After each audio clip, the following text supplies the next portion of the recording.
This is our Kochi vlog part 2. നമ്മൾ fort കൊച്ചിക്കാണ് പോകുന്നത്. Water metro വഴിയാണ് പോകുന്നത്. കൊച്ചിയിൽ പോകുന്നവർ ഉറപ്പായിട്ടും വാട്ടർ മെട്രോ ട്രൈ ചെയ്യണം. നമ്മുടെ നോർമൽ മെട്രോ സെറ്റപ്പ് എങ്ങനെ അതേപോലെ തന്നെ വാട്ടർ മെട്രോയുടെ സെറ്റപ്പ് ഒക്കെ കാണാൻ നമുക്ക് ടിക്കറ്റ് എടുക്കണം. എന്നിട്ട് അത് സ്വൈപ്പ് ചെയ്തിട്ടാണ് അകത്തേക്ക് കയറുക. നല്ല തിരക്കുണ്ടായിരുന്നു. പക്ഷെ നമുക്ക് കുറേ വാട്ടർ മെട്രോസ് അവൈലബിൾ ആണ്. അതുകൊണ്ട് വലിയ പ്രശ്നം ഉണ്ടായിരുന്നില്ല. പെട്ടെന്ന് ലൈന് നീങ്ങുന്നുണ്ടായിരുന്നു. ഞാൻ കൊച്ചിയിൽ കുറേ നാളുണ്ടായിരുന്നു എന്ന് പറഞ്ഞിട്ട് കാര്യമില്ല. ഇതിൻ്റെ ഫസ്റ്റ് വാട്ടർ മെട്രോ ആണ്. ഞാൻ ഇതുവരെ വാട്ടർ മെട്രോയിൽ കയറിയിട്ടില്ല.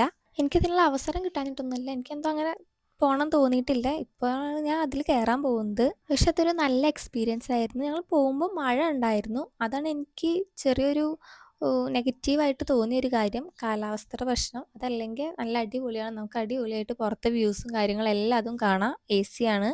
ഫുൾ എ സി ആയതുകൊണ്ട് തന്നെ അതിൻ്റെ തണുപ്പുണ്ടായിരുന്നു. പുറത്ത് മഴയുണ്ടായിരുന്നു. നമുക്ക് വാട്ടർ മെട്രോയിൽ പോകുമ്പോൾ ചുറ്റോറുള്ള വ്യൂസൊക്കെ കാണാൻ വേണ്ടിയിട്ട് നല്ല രസമാണ്. കുറേ ബിൽഡിങ്സ്, അതുപോലെ ബോൾഗാട്ടി പാലസ് കാണാം. പിന്നെ ഏതൊക്കെ ഷിപ്പൊക്കെ ഞങ്ങൾ കണ്ടായിരുന്നു. പേരും കാര്യങ്ങളൊന്നും എനിക്ക് ഓർമ്മയില്ല. പക്ഷേ എന്തായാലും അതിൻ്റെ വ്യൂ എനിക്ക് ഭയങ്കര ഇഷ്ടമായി. പിന്നെ നമ്മളൊരു വാട്ടർ മെട്രോയിൽ പോകുമ്പോൾ അപ്പുറത്തുള്ള വാട്ടർ മെട്രോ കാണാൻ, തിരിച്ചു വരുന്ന വാട്ടർ മെട്രോ കാണാൻ നല്ല രസമാണ്. ഫോർട്ട് കൊച്ചിയിൽ ഞാൻ മുന്നേ വന്നിട്ടുണ്ട്, ന്യൂ ഇയറിനൊക്കെ വന്നിട്ടുണ്ട്. പക്ഷേ ഈ ഒരു കപ്പലിങ്ങനെ അടുത്തുനിന്ന് കാണുന്നത് ആദ്യമായിട്ടാണ്. നമ്മൾ അവിടെ നിന്നൊരു കോട്ട് വാങ്ങി. ഒരു കുട ഉണ്ടായിരുന്നു, പക്ഷെ ഒരു കോട്ടും കൂടെ വാങ്ങി ഡ്രസ്സ് തന്നെ അതിരിക്കുക. എന്നിട്ട് ഞാൻ അതായിരുന്നു ഇട്ടുണ്ടായിരുന്നു. എന്നിട്ട് കൊച്ചി ബീച്ച് ഫുള്ള് നമ്മൾ എക്സ്പ്ലോർ ചെയ്തു. നിങ്ങൾക്ക് ഈ വീഡിയോ കാണുമ്പോൾ തന്നെ മനസ്സിലാവും അവിടുത്തെ കാലാവസ്ഥ എന്തായിരുന്നുള്ളത്. മഴക്കാർ നല്ല ഇതിൽ കാണുന്നുണ്ട്. പിന്നെ എനിക്കിതിലൊരു അത്ഭുതമായി തോന്നിയത്, ഇങ്ങനെ മഴ പെയ്യുമ്പോഴും അവിടെ ആ സൈഡിലായിട്ട് ഒരു ചേട്ടനിരുന്ന് യോഗ ചെയ്യുന്നുണ്ടായിരുന്നു. യോഗ ചെയ്യുന്ന കരയിലിരുന്നിട്ട് പിന്നെ വെള്ളത്തിൽ ഇറങ്ങിയിട്ട് എന്തൊക്കെയാണ് കാണിക്കുന്നത്. അതാണ് എനിക്ക് ഏറ്റവും അതിശയമായി തോന്നിയത്. നമ്മളൊക്കെ തണുത്ത് വിറച്ചിരിക്കുമ്പോൾ ആ ചേട്ടൻ അവിടെ കൂളായിരുന്നിട്ട് യോഗ ചെയ്യുന്നു. എന്തായാലും അടിപൊളിയായിരുന്നു. അതുപോലെ നമുക്ക് ഫോർട്ട് കൊച്ചിയിൽ പോയിട്ടുണ്ടെങ്കിൽ കുറേ ഷോപ്പുകൾ കാണാം. ചെറിയ ചെറിയ കടകൾ, നമുക്ക് അവിടുന്ന് സാധനങ്ങളൊക്കെ വാങ്ങിക്കാൻ വേണ്ടിയിട്ട്. പക്ഷെ മഴയായതുകൊണ്ട് വളരെ കുറവായിരുന്നു ഷോപ്പുകളൊക്കെ ഉണ്ടായിരുന്നത്. എന്നാലും ഉണ്ടായിരുന്നു, പക്ഷെ കുറവായിരുന്നു. നിങ്ങൾ തിര അടിക്കുന്നത് കണ്ടോ? നല്ല ശക്തിയായിട്ട് തന്നെ തിര അടിച്ചിരുന്നു കേട്ടോ. മഴക്കാർ ഇതൊക്കെ ഉള്ളത് കൊണ്ടാണ് തോന്നുന്നത്. പക്ഷെ അത് കാണാനും നല്ല രസമായിരുന്നു. നമ്മളെ മേത്തേക്ക് ഇങ്ങനെ വെള്ളമൊക്കെ തെറിക്കും. അങ്ങനെ നമ്മൾ കുറേ നേരം ബീച്ചിൽ ടൈം സ്പെൻഡ് ചെയ്തു. എന്നിട്ട് നമ്മൾ അവിടുത്തെ സ്ട്രീറ്റ് കാണാൻ വേണ്ടിയിട്ട് ഇറങ്ങി. കൊച്ചിയിൽ കുറേ ചെറിയ ചെറിയ വഴികളുണ്ട്. ഒരു വഴി കൂടെ പോയാൽ ചിലപ്പോൾ മറ്റേ വഴിയിലെത്തും. നമ്മൾ വീണ്ടും കറങ്ങി കറങ്ങി ഒരേ സ്ഥലത്ത് തന്നെ ചിലപ്പോൾ എത്തും. ഞങ്ങൾ കൊച്ചിയിൽ കാണാൻ പറ്റിയ കുറച്ച് സ്പോട്ടുകൾ നോക്കി വെച്ചിട്ടായിരുന്നു പോയിട്ടുണ്ടായിരുന്നത്.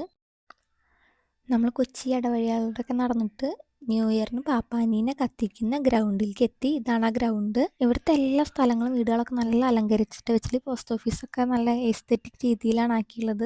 അതിൽ കുറേയൊക്കെ നമുക്ക് കവർ ചെയ്യാൻ പറ്റി. പിന്നെ മഴ കാരണം ചിലതൊക്കെ നമ്മൾ വേണ്ടാന്ന് വെച്ചു. അതിലൊന്നാണ് ഈ ചർച്ച്. ചർച്ചിൽ ഞങ്ങൾ പോയിട്ടുണ്ടായിരുന്നു. ഇതിൻ്റെ പേര് എനിക്ക് കറക്റ്റ് ഓർമ്മയില്ല, പക്ഷെ അത് ഞാൻ നോക്കിയിട്ട് ആഡ് ചെയ്യാം വീഡിയോയിൽ. അതുപോലെ പിന്നെ ഞങ്ങൾ പോയത് ഒരു മ്യൂസിയത്തിലേക്ക് ആയിരുന്നു.